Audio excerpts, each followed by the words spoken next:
চাই, আমরাও সংস্কার চাই। রেডি রেডি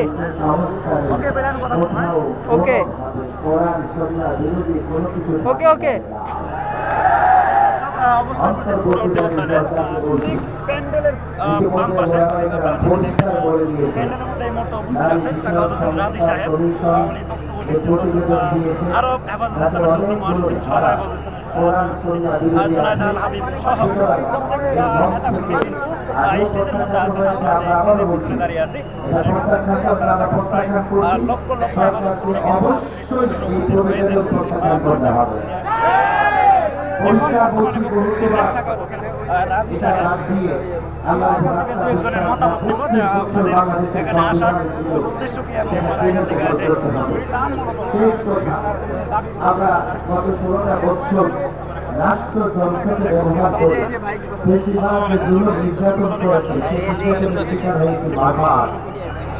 আজকের সমাবেশে পরিষ্কার করছি, বেশিরভাগ গণহত্যাকারীদের বিচার করতে হবে, অনতি বিলম্বে সেই বিচার কার্যকে দৃশ্যমান হয়। এটাই অন্তর্বর্তীকালীন সরকারের দায়িত্ব। বেশিরভাগ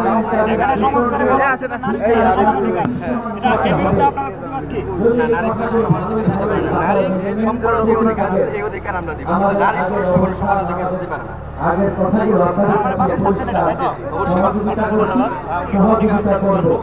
যদি না মানে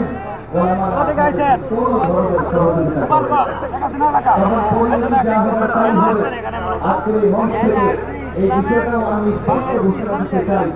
ওলামায়ে মাসের যে দাবিগুলো আমরা উপস্থাপন করছি দেশের জন্য, ইসলামের জন্য, কোনো একটা দাবি যদি সরকার অন্তর্বর্তীকালীন সরকার না মানার চেষ্টা করে দেশের মানুষের সমস্যা তাদের পাশে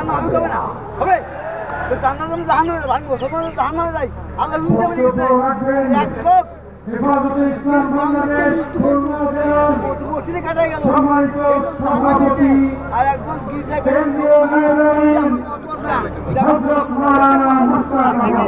নারী সংস্কার যে বলা হচ্ছে পার্টি আচ্ছা এখানে যে হেফাজত ইসলামের যে দফাগুলো সেই দফাগুলো যদি না মানা হয় আজকে সমাবেশ থেকে পরবর্তীতে আপনাদের হুঙ্কার কি হবে? পরবর্তী আমরা শহীদ হবো দরকার শহীদ হবে।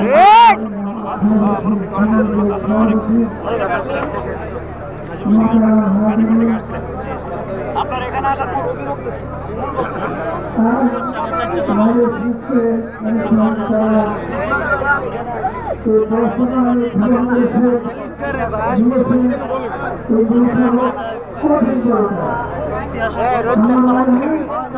পলায়ন করতে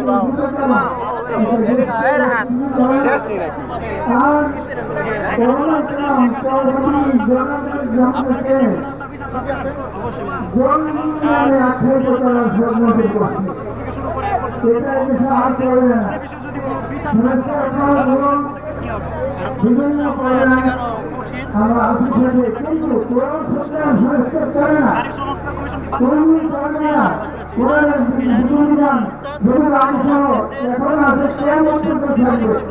সুতরাং এই প্রস্তাবনা বাতিল করতে হবে। যদি বাতিল না করা হয় তাহলে ওলামায়ে কেরাম সহমতি না দেয় হযরত আবু বকর সিদ্দিক রাদিয়াল্লাহু আনহু এটা উঠছে, হবাই কাটতে গেল।